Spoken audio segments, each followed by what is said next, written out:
பவி, இன்னைக்கு ஆபீஸ்ல நீ உன்னோட ப்ரோக்ராம் எல்லாத்தையும் மாத்தி வச்சிரு.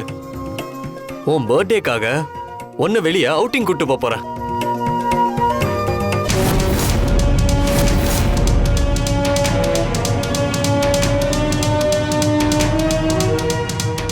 அப்படியா அர்ஜுன்? ஆமா, ஒன்ன மட்டும் இல்ல, வேற யாராவது ஜாயின் பண்ணிக்கிறதுனாலும் பண்ணிக்கலாம். ஹே, அப்ப நானும் வரேன். டிடி, அர்ச்சனா, நீங்க எப்படி? நாங்கெல்லாம் வரல. ஆஹா, எனக்கு கொஞ்சம் வேலை இருக்கு. சரி, ஓகே. பவி, போலாமா?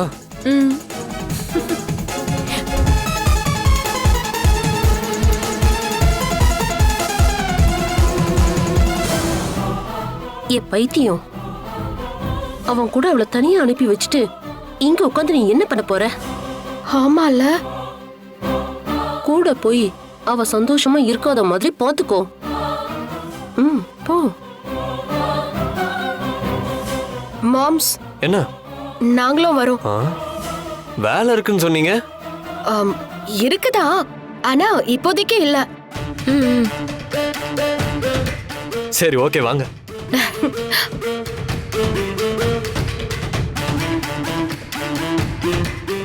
போ போ, சீக்கிரம் போ. பாத்து, பை பை.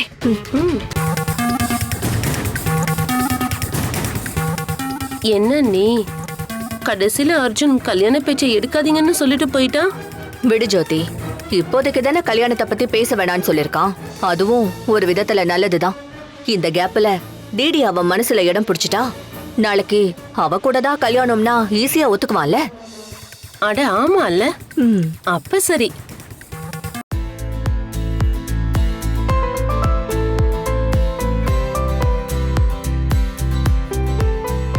பாடா நல்லவனே, எங்க எல்லாரும் கேங்கா கிளம்பிட்டீங்க?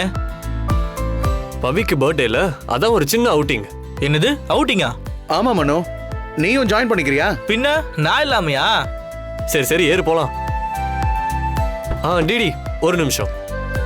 பவி முன்னாடி ஏறட்டும். ஏன் நான் ஏறத தடுத்து அவளை ஏற சொல்ற? அவ என்ன அவ்வளோ ஸ்பெஷலா? ஆமா டிடி, இன்னைக்கு பவிக்கு பர்த்டே இல்லையா, அதனால இன்னைக்கு அவ தான் ஸ்பெஷல். பர்த்டே பேபியை பின்னாடி உட்கார வச்சா நல்லாவா இருக்கும்? அதான் அவ முன்னாடி ஏறட்டும்னு சொல்றேன். டிடி, அடுத்து உன் பர்த்டே வரும்ல, அப்ப பாரு அர்ஜுன் உன்னை முன் சீட்ல இல்ல பேனர்லயே உட்கார வச்சு கூட்டிட்டு போவான்.